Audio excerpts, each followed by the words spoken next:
first podcast show. Today I am talking about the Liebster Blog Award. I recently received a Liebster Award from Nina over at kindergarten art class. So thank you so much for that, Nina. It truly was a very lovely surprise. And I will be putting the link to your blog under the post of this podcast. So definitely check out Nina's blog at kindergarten art class. If you are not familiar with the Liebster Award and what it is a virtual prize for blogs that have 200 to 300 or less followers. So it's a little bit like a chain letter, and I'll get into that in just a sec. But it really is more about celebrating people that blog and trying to get a little bit more awareness for blogs that don't have as many followers, like this one, Art Intertwine. So again, thank you very much, Nina, for putting me on your Liebster award list. And that is the first sort of requirement that you must do when you receive a Liebster award, is to thank the person that gave you the award. The second is to answer 10 questions that the person, in this case Nina, will pose to you, and then to suggest 10 blogs yourself that have 200 or 300 or less followers for people to check out.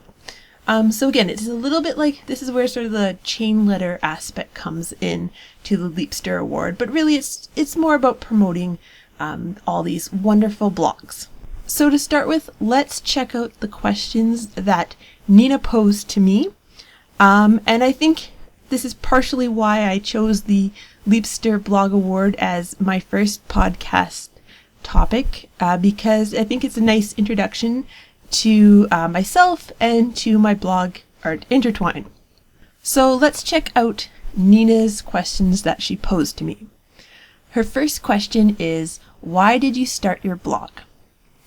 Well, I originally started my blog as part of a website for a student association that I was involved in at university. This was the Art Education Student Association, and at the university that I attended, it was a very small art education faculty. So there wasn't a lot of us in this association, probably about 10 members.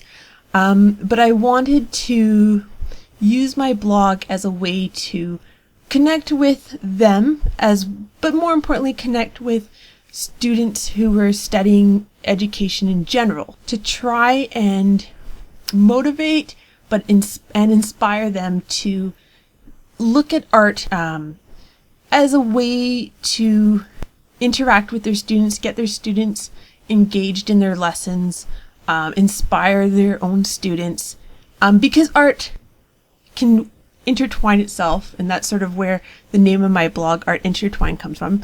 It can intertwine itself into so many different types and different parts of education. So you could have a math lesson on our geometry that, there you go, it has shapes, right? Like that's a pretty basic example, but just to kind of give you an idea of what I was trying to do with my blog. After graduating from university, I still wanted to continue with my blog. And so I moved it off of that website, and you can probably still find it on the internet, and moved it onto Blogspot.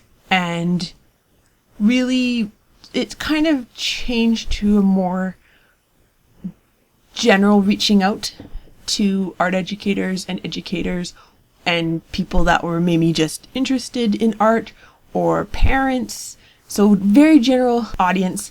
And it also was for myself. I kind of wanted a resource, and this was a little bit before Pinterest hit, a resource for myself that I could go back and look at past lessons that I had done, and say, oh yeah, that was a really good one, or what examples were from kids' artworks, and say, oh yeah, I should do this again, or maybe I should tweak that a little bit. So it was for myself, but it was also for a general audience. And that's kind of where I am now, but moving a little bit outside of just for myself, and how can I reach out a little bit more.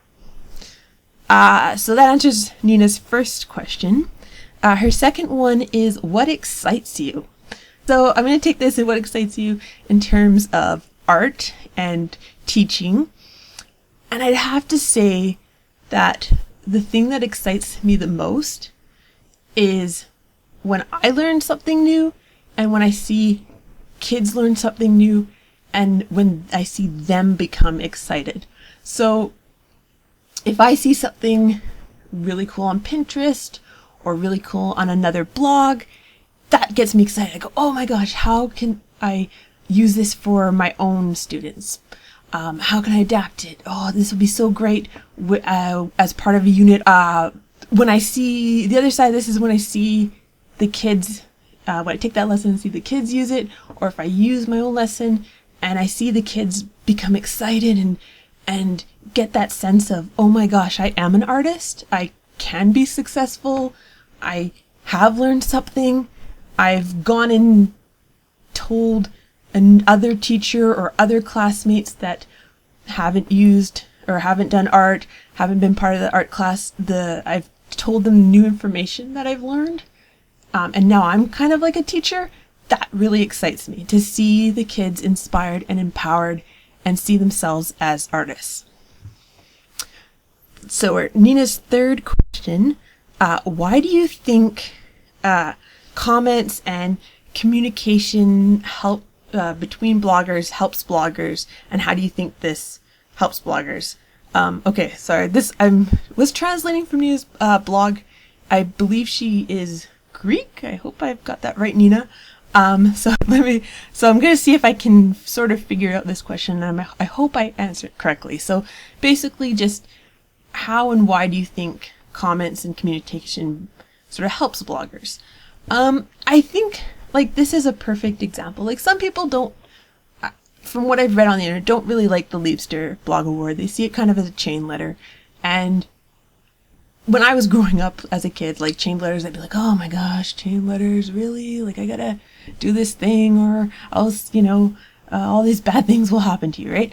And there's not that side to Liebster blog award, but there is maybe a little hidden side of, if you don't do the Liebster blog award, what are you missing out on? You're missing out on connecting with different bloggers, finding out about different blogs, and really being part of that community. And I think that that's sort of where commenting and having this communications with other bloggers really helps. It helps build that community.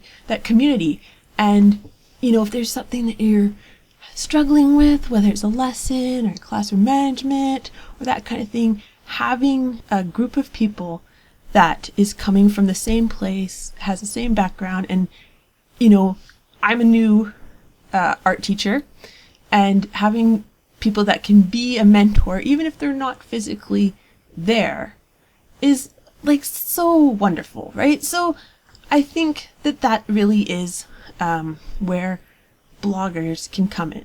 And I think it does come back to the community aspect of being a blogger. Nina's next question was, what do you talk about on your blog? So my blog, there's a lot of pictures, and I think things like Pinterest and Instagram have somewhat taken over for blogs in terms of showing pictures, but we still, having pictures on a blog is huge, right? That's how you get people interested in it. I use that mainly, as I said before, as a reference for myself, as well as to have photographic documentation to show people too, right? It's one thing to read about a lesson, it's another to actually see it, right? And see an end product or a process happening going on. So that's one part of my blog. There's like a lot of pictures, there's a lot of lessons. I do with my students a lot of lessons around famous and contemporary artists. And this goes back to the title of my blog, Art Intertwine, because I really want to show how pervasive art is in so many different parts of our lives, and to show the importance of art, that it's not just this special class over here. It's really an integral part of how we live. So I like to do things like news stories. I like to have a inspiration picture or an inspiration artist, just to, start your day off and get you thinking about art. And maybe if you're checking out my blog and you're not really familiar with art that much, you're like, hey, I really connect with this painting or sculpture or photograph. I want to know more. So as well as just doing art lessons and printables and photos like that, I hope that I successfully show a little bit of different sides of art outside of art education. And every once in a while there will be a photo of a baked good that I have made as well. So a lot of art, but I like to put a little other stuff in there too. Okay, so Nina's next question: have you created really good or like friendly relationships with other bloggers, and have you met any other bloggers personally? I have a few friends who are bloggers, so I don't know if that really counts, but other than that, yeah, I think I have a few relationships with bloggers that I would consider very friendly. I haven't met bloggers personally, and maybe that's something for the future to get into more at, say, things like the NAEA conference. But I think that part of being a blogger, like I've said already, is the community aspect of it. And so even without meeting people personally, I feel like really good bloggers, you feel that connection. You feel that connection of their personality. You get a sense of who they are. And yeah, you kind of do feel like, I sort of know this person. And really, I think bloggers, essentially, they want that type of community. They're very positive people. So I think that sort of helps it as well. Okay, so the next question is, how do you imagine your blog in 2 years? And oh my gosh, I've been thinking about this question, and it's just kind of boggling my mind a little bit. Because I look at where my blog was previously, and it was pretty good. And there's a lot of stuff that I still do that's the same. I still try to do really great art lessons. I still try to do inspirations of art, whether it's photographs or news stories or that kind of thing. But I feel that myself as a blogger, I've grown.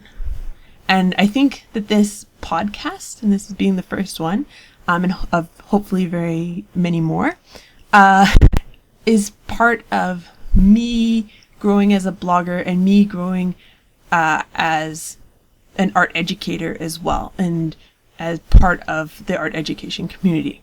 So with that being said, I think that my blog in 2 years will just be a reflection of how much more I've learned. And because I've already learned so much, and that's one of the things that blogging really appealed to me, was that it was a way to be creative and to learn about something that I really didn't know a lot about, which was like social media and computing and all that kind of stuff. Like, how do you write your own HTML, for example? So, and that's something that I'm just starting to get into a little bit. And I really find fascinating. I love the challenge. So yeah, I think it will be in 2 years, it'll show what is my next challenge. Okay, the next question is, speaking of next challenges, is what do you do best? So I think that what I do best, and I know that there's blogs that each have their own little niche, their own little thing, right? Maybe you're the blog that's just elementary art. Maybe you have fantastic lessons. Maybe you're printables. Maybe you do how to draw step by steps, that kind of thing. I think the thing that I do best is I use a lot of my art history background when I do my art lessons. And so I like to do a lot of lessons that are inspired by artists. So I would say that that's probably what I do best in terms of having a little bit of a niche.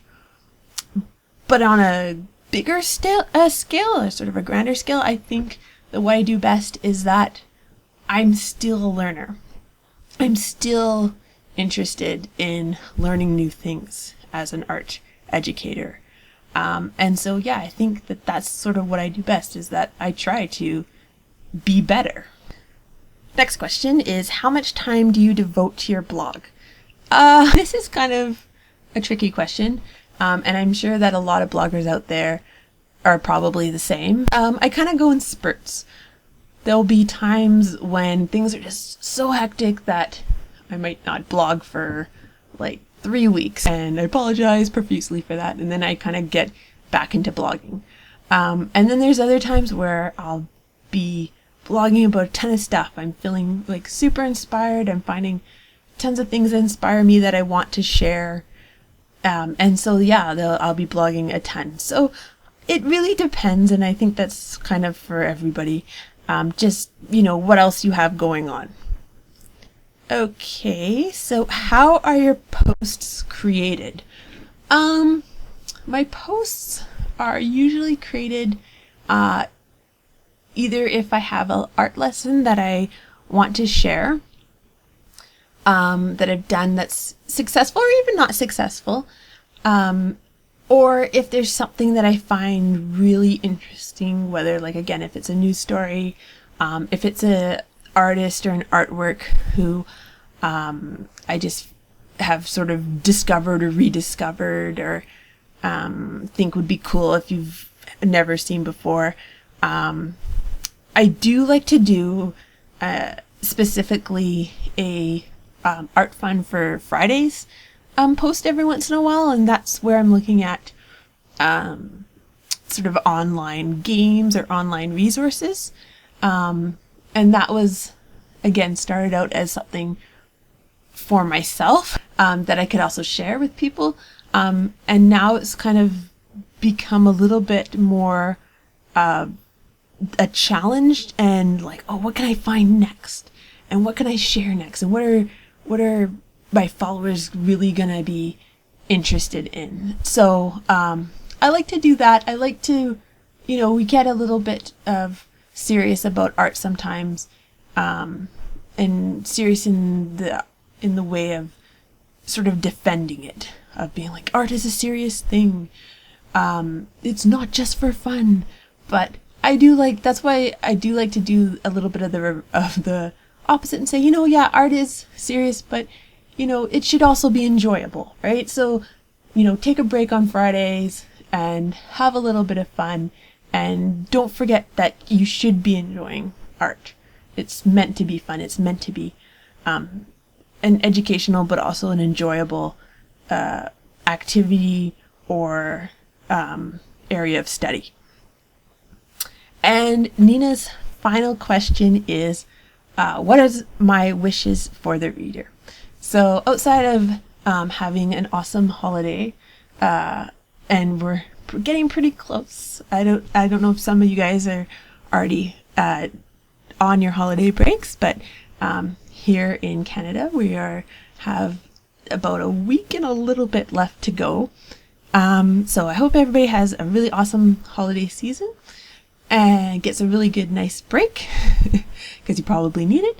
But other than that, I just wish for readers to go and be inspired.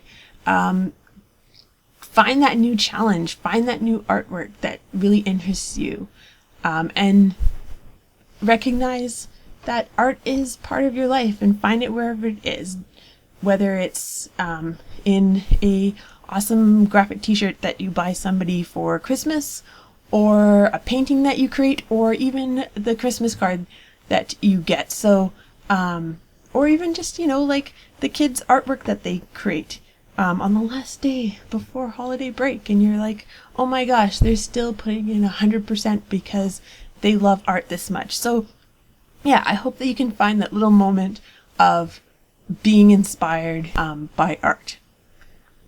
So those are my answers to the questions. Thank you again, Nina. I hope that you really enjoyed my answers, and I hope everybody else listening there also really enjoyed them. All right, and now it is time for the final part of the Liebster Award, which is to suggest 10 blogs that you need to check out right after listening to this podcast. And this was one thing that I really liked about the Liebster Award, was that I went out and found a bunch of new blogs that I hadn't checked out before. So without further ado, this is my list of 10 blogs with 200 or 300 or less followers that you need to go and check out. Number 1 is the Collingswood Art Department, and this is a blog that I've been following for a while. It's done by Lisa Winkler. It is a middle and high school blog, and I really like it. I find that she has a lot of great high school posts, so a lot of great lessons for high school and older students. The second blog is by Abby, and Abby, I hope I'm saying your last name right, Abby Schunke at Exploring Art Elementary Art. I actually recently just discovered this blog, and I have to add it to my followers list because Abby has fantastic pictures on her blog of all of her lessons, and she's got some really interesting starting points for her lessons. So definitely worth checking out. My third pick is Sarah Allen at mrsallensartroom.blogspot.ca. I've been following Mrs. Allen's art room for a while now, and I really like it because I find she has very good descriptions of all of her lessons.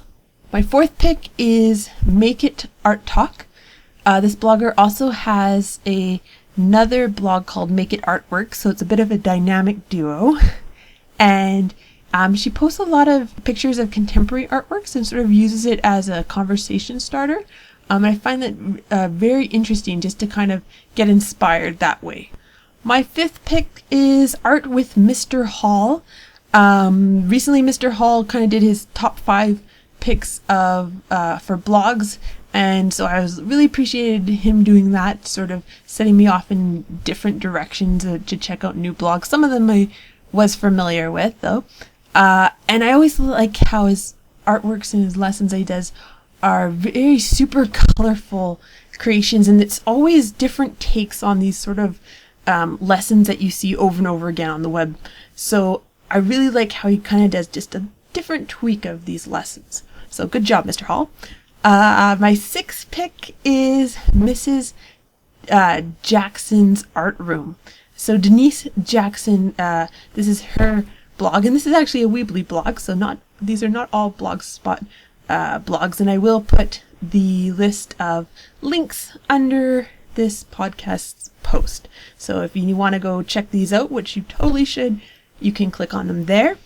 And I'm recommending this blog because she has video guides for a number of her lessons, which is very helpful because sometimes you read stuff on blogs and you're like, I think there's a step missing here. Something is not quite making sense. So I really appreciate her taking the time to create video guides. And her blog is just very well organized. So really fantastic. That's why I'm recommending Mrs. Jackson's Art Room.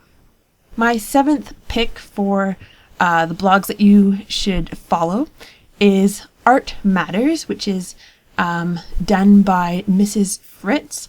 And I'm recommending this based off of a recent post she did of clay masks, which I was just super inspired with. She lays out how she did a bunch of different stations. So definitely go and check out her blog, and in particular that post on her clay masks. My eighth pick, and we're almost at the end of our awesome list here, is Gretchen's art blog done by Gretchen Buwalda. And I actually checked out Gretchen's blog after visiting Art with Mr. Hall. So thanks, Mr. Hall, for recommending Gretchen's blog.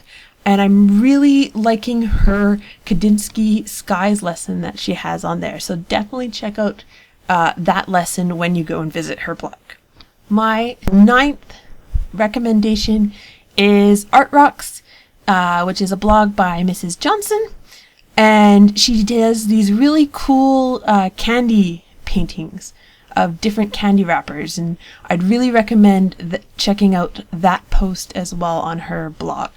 And our final blog that I recommend is the Artsy Fartsy Art Room. Love that title. Fantastic. Done by Kelsey Lappin. And I recommend it because Kelsey is also a new art teacher, just like myself. And she has done these very cool Modran lessons recently, both cubes and animals. So very cool. So let's give her some support as a new teacher, as well as the other 9 blogs on my list. So there you have it. I believe I have fulfilled all 3 requirements needed for my Liebster Award. Thank you once again, Nina. It was so nice of you to nominate me. You need to go and check out the 10 blogs that I have listed right after this podcast, which should be shortly because we're almost out of time. And I hope that you enjoyed my answers to all of Nina's questions. For all the bloggers that are on my blog post, I posed the same questions to you. I think they are fantastic ones, just to get you a little bit reflective about your teaching and being a blogger, as well as kind of reaching out to the blogging community and sharing a little bit more about yourself. So that's just about it.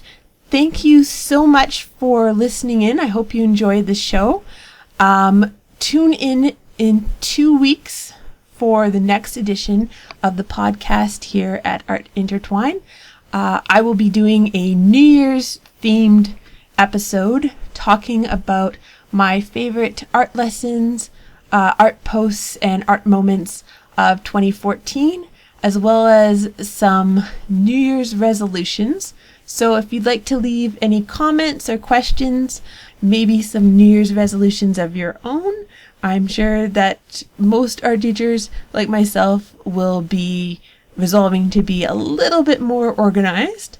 And if not, kudos to you. So yes, in 2 weeks, come and back to Art Intertwine and listen to my second podcast. Again, thank you so much for listening in, and I really hope you enjoyed the show.